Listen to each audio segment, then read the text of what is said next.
Hello बच्चों आप लोग कैसे हो? बच्चों आप लोग रिजल्ट का इंतजार कर रहे हो ना बच्चों? लेकिन रिजल्ट जो है वो आपका कभी भी निकल सकता है। 15 मार्च के बाद ऐसी गाइडलाइन आ रही है, ऐसी इंफॉर्मेशन हमें मिल रही है कि 15 मार्च के बाद से अब रिजल्ट की जो घड़ियां हैं आपकी वो खत्म हो जाएंगी, यानी खत्म होने वाली है। कभी भी आपको रिजल्ट की सूचना मिल सकती है बच्चों। वही चीज बच्चों, रिजल्ट आपका जैसे ही निकलेगा वैसे ही आज सारे प्रॉब्लम्स का सलूशन सॉल्व हो जाएगा। ठीक है, तो बच्चों देखिए आज का जो वीडियो मैं लेकर आया हूं वो वीडियो सबसे इंपॉर्टेंट वीडियो इसलिए माना जाएगा क्योंकि बच्चों ये वीडियो आपके सिलेबस से रिलेटेड है। यदि आपको पता ही है कि जो आपका सिलेबस पूछा जाता है क्लास 6 में, वो सिलेबस में आपके 3 विषय आते हैं। मेंटल एबिलिटी आती है, मैथ्स आती है और लैंग्वेज आती है। और बच्चों सबसे ज्यादा अच्छी बात यह है कि सबसे ज्यादा वेटेज यानी ज्यादा से ज्यादा क्वेश्चन जो पूछे जाते हैं वो मेंटल एबिलिटी के पूछे जाते हैं। यदि आपने मेंटल एबिलिटी में अच्छे खासे ठीक ठाक क्वेश्चन कर रखे हैं तो फिर आप समझिए कि आपका सिलेक्शन का चांस है। ठीक है ना?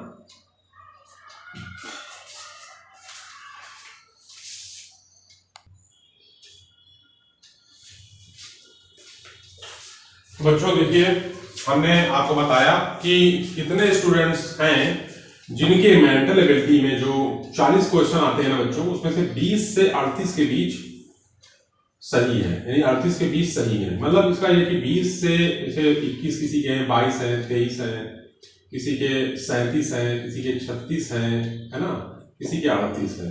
ठीक, इनके बीच कितने ऐसे बच्चे हैं जिनके मार्क्स 40 क्वेश्चन में से जो है इतने बन रहे हैं मेंटल एबिलिटी में। इन बच्चों को करना क्या है? सबसे पहला करना है कमेंट में सबसे पहला अपना नेम राइट डाउन करना है। मेंटल एबिलिटी के मार्क्स राइट डाउन करने हैं, ठीक है ना। मैथ्स के मार्क्स राइट डाउन करने हैं और लैंग्वेज के मार्क्स भी राइट डाउन करने हैं। उसके बाद फिर अपना रोल नंबर राइट डाउन करना है और डीओबी राइट डाउन करनी है, ठीक है ना। इतना काम करना है। ऐसा इसलिए हम कह रहे हैं बच्चों, रिजल्ट जो है जवाहर नवोदय विद्यालय का वो 15 से 30 मार्च के बीच कभी भी निकल जाएगा और जैसे ही निकलेगा हम वैसे ही रिजल्ट आपको तुरंत बता देंगे, उसका कोई चार्ज नहीं है, कोई पैसे नहीं है, फ्री ऑफ कॉस्ट हम आपको बताएंगे। उसका एक कारण यही है कि आप हमारे परिवार की तरह हो। जैसे हमारे परिवार में और अदर्स बच्चे हैं वैसे आप भी हमारे परिवार के हिस्सा हैं और परिवार के लोगों से जो है वो मनी नहीं ली जाती, ऐसा मेरा मानना है, ऐसा मेरा सोचना है। ठीक है, तो चलिए हम आपको आज बताने जा रहे हैं कि ऐसे कितने बच्चे हैं 40 क्वेश्चन में से जो 20 से 38 के बीच क्वेश्चन सही कर पाए हैं। बच्चों देखिए एक बात हम आपको बता दें कि जो मेंटल एबिलिटी है उसका वेटेज जवाहर नवोदय विद्यालय में बहुत ज्यादा है। नहीं, आपने देखा होगा कि 80 प्रश्न यदि पूछे आते हैं, 80 क्वेश्चन यदि आते हैं तो 80 क्वेश्चन में से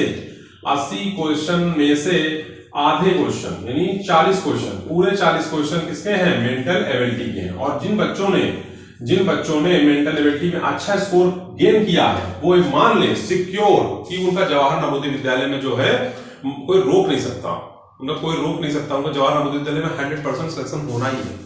ठीक है ना।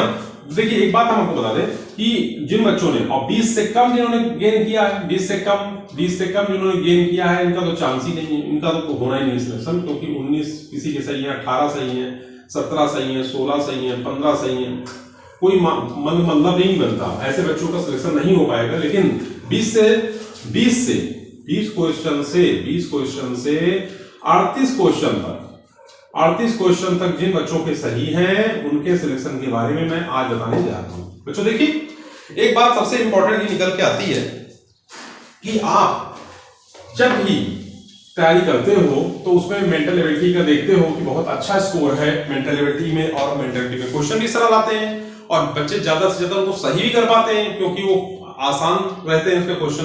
कुछ ही क्वेश्चन होते हैं जो थोड़ा सा घुमावदार होते हैं, थोड़ा सा दिमाग से कॉन्सेप्ट कठिन होता है उनका, लेकिन लगभग सरल होता है। तो बच्चों ने जरूर सही किया हुआ क्वेश्चन। ठीक है ना बच्चों बात एक और आती है कि देखिए मेंटल एबिलिटी में आपके यदि 20 से 38 तक के क्वेश्चन सही हैं, 20 से 38 तक के क्वेश्चन सही है तो आप जो है जवाहर नवोदय विद्यालय की परीक्षा पास कर लोगे आराम से। इसकी मैं गारंटी देता हूं कि आपने परीक्षा पास कर लोगे ये, ठीक है ना। तो ऐसे कितने बच्चे हैं जरूर मुझे कमेंट करें, और कमेंट बॉक्स में मैंने बताया है कैसे कमेंट करना है आपको, ठीक है। सबसे इंपॉर्टेंट चीज मैंने आपको ये बताई है, क्योंकि देखिए उसका एक कारण यह है कि देखिए जैसे आपको पता ही है कि 1.25 क्वेश्चन का एक क्वेश्चन होता है, और 40 क्वेश्चन सीधे सीधे मेंटल एबिलिटी से ही आते हैं बच्चों। तो 4 पंचे 20 की 0 हासिल, 2 4 दोनों 8 2 10 की 0 हासिल, 1 4 1 4 1 5, ठीक है बच्चों। नहीं पूरा 50 मार्क्स, पूरा 100 मार्क्स में से पूरा 50 मार्क्स किसका है, मेंटल एबिलिटी का है। और मेंटल एबिलिटी में जिस बच्चे ने 20 क्वेश्चन से लेके और 38 क्वेश्चन तक के बीच में क्वेश्चन सही करे हैं, उनका जवाहर नवोदय विद्यालय में सिलेक्शन जरूर होगा बच्चों, ठीक है ना। मैंने उसका प्रोसेस बताया, तरीका बताया कि क्यों होगा, क्योंकि पूरे 50 क्वेश्चन, पूरे 50 मार्क्स जो है वो मेंटल एबिलिटी को दिए हैं जवाहर नवोदय विद्यालय में अपने सिलेबस में। मैथ को जो है 25 मार्क्स दिए हैं, मैथ को कितने मार्क्स दिए हैं, 25 मार्क्स दिए हैं, और हिंदी को कितने दिए हैं, 25 मार्क्स दिए हैं। ये तो बहुत कम है। अभी मैं मान लेते 25 मार्क्स दिए हैं, किसी ने इसमें 22 मार्क्स गेन कर लिए, और लैंग्वेज में मान लेते 20 मार्क्स गेन कर लिए, ठीक है ना। और मेंटल एबिलिटी में मान लेते हैं, मेंटल एबिलिटी में उसने जो है 15 क्वेश्चन ही सही करे, 15 ही क्वेश्चन सही करे। 15 का मतलब हो गया 2 5 गुणा करो 15 में, तो 15 25 75 की 5 हासिल 7 15 30 37 37 की 7 हासिल 3 15 15 3 18, यानी 18 मार्क्स इसमें लाया वो, 18 मार्क्स इसमें लाया, तो क्या उसका सिलेक्शन हो जाएगा बताइए। 22 इसमें सही है, 20 इसमें सही है, 18 इसमें सही है। देखिए 8 2 10 की 0 हासिल 1 2 2 4 1 5 6, अब 60 मार्क्स लाया है, और वो कह रहा है कि नहीं मेरा जवाहर नवोदय विद्यालय में सिलेक्शन हो जाएगा। नहीं भैया, नहीं हो पाएगा, क्योंकि पूरा 50 मार्क्स 50 मार्क्स का दिया गया है उसमें वेटेज, 50 मार्क्स का वेटेज है जवाहर नवोदय विद्यालय ने किसको दिया है, मेंटल एबिलिटी को। तो बच्चों मेंटल एबिलिटी हल्के में ना लें, मेंटल एबिलिटी अपने आप में पूरा सिलेक्शन का वादा करता है बच्चों से, ठीक है ना। तो आज इतना ही रखते हैं, कल फिर मिलते हैं। जय हिंद, जय भारत।